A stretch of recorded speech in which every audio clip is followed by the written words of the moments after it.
It's pretty clear now that the future of driving is electric vehicles. Environmentally, economically, and for the sheer pleasure of owning and driving one, it's a bit of a non-contest now.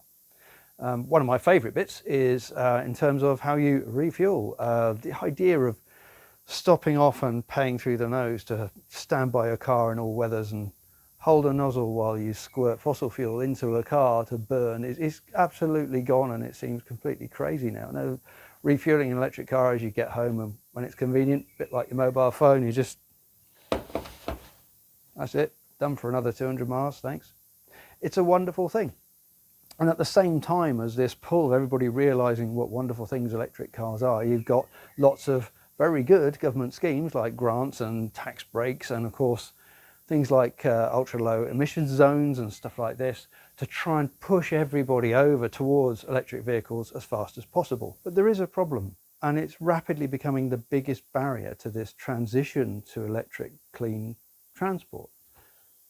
I'm one of the lucky 60% who can have a charger at home, but if I'm one of the roughly 15 million people who live in a flat with shared parking or in a terrace with no off-street parking, what am I supposed to do? It's illegal to just trail a lead over a pathway because it's dangerous.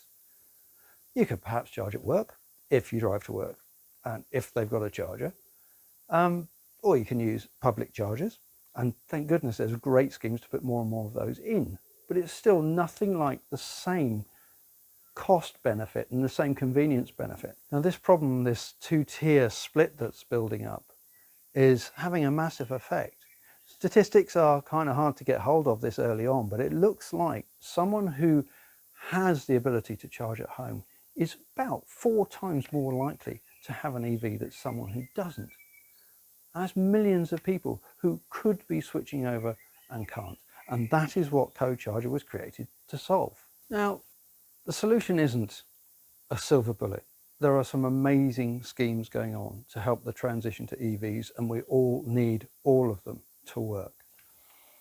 What Co-Charger's done is realize that actually all this obsession with tech is a distraction. We already have all the infrastructure we need. We just need to put it to work. So to give you some idea, if I stand in my local city, Exeter, in just an average spot that is magically statistically average, I am probably over a mile's walk from the nearest public charger. And even then, if I go and use it, can I use it or is it busy? But from that same spot, the chances are that there are over 30 home chargers right now, today, sat doing nothing for 95% of the time. And that is how we fix this. As for how does it work? Well, it's very, very simple. You can sign up to be a host if you have a charger, and you make your charger available, and the app looks after verifying identities, it looks after scheduling, it lets you make individual bookings, repeated bookings, as we expect most of them will be. So Nigel from number 16 comes around every Tuesday night and Susan from 26 every Saturday night.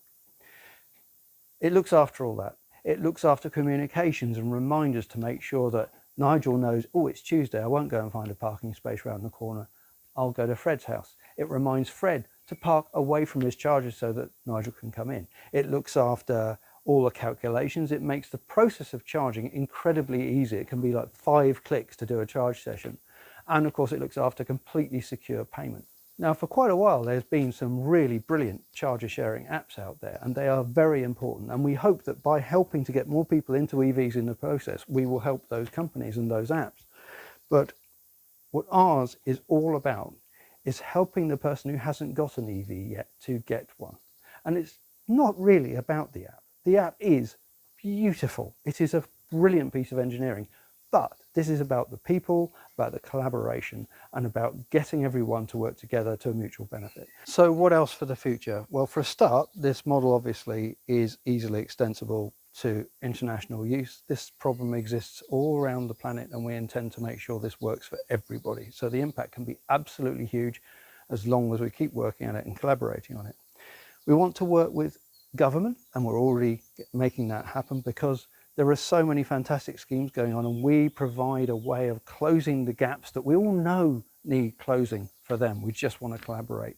We want to talk to car companies, we want to talk to dealerships, because we want to be part of the sales process. If someone comes to a dealership and they want an electric vehicle and they say they can't because they can't charge at home, we need them to know about CoCharger so that they can move to an electric vehicle now rather than waiting.